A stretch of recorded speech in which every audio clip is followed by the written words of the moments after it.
नैना खिड़की के पास बैठी चांद को देख रही थी और सोच रही थी, चांद कितना खूबसूरत लग रहा है।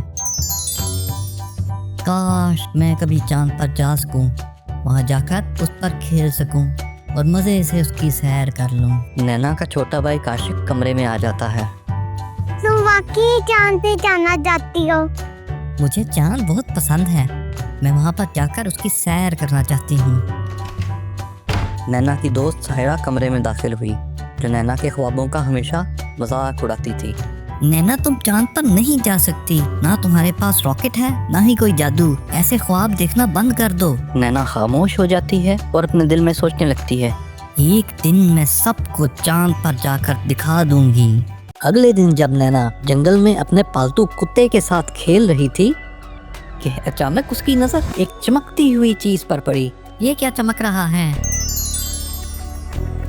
फिर नैना झाड़ियों के करीब जाती है और एक चमकती हुई टोपी देखती है। वाह, ये कितनी अजीब टोपी है। नैना टोपी पहनते ही हवा में उड़ने लगती है। अरे, मैं हवा में उड़ रही हूँ। पहाड़ों के पार सीधा आसमान की तरफ उड़ती है।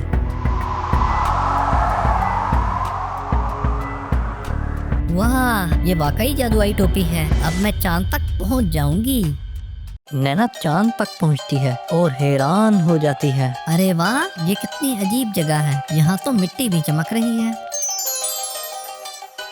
अचानक एक छोटी सी मखलूक गड्ढे के पीछे से देखती है तो नैना को देखकर डर जाती है। अरे डरो मत, मैं तुम्हें कुछ नहीं कहूँगी। तुम कौन हो? मैं हूँ नैना और मैं जमीन से आई हूँ। ये देखो मेरी जादुई टोपी। ओह, तो तुम वही हो जो हमेशा चांद पर आने का सोचती रहती थी। हाँ, और तुम कौन हो? मैं चांद तारा हूँ और मैं यहाँ पर अकेला रहता हूँ।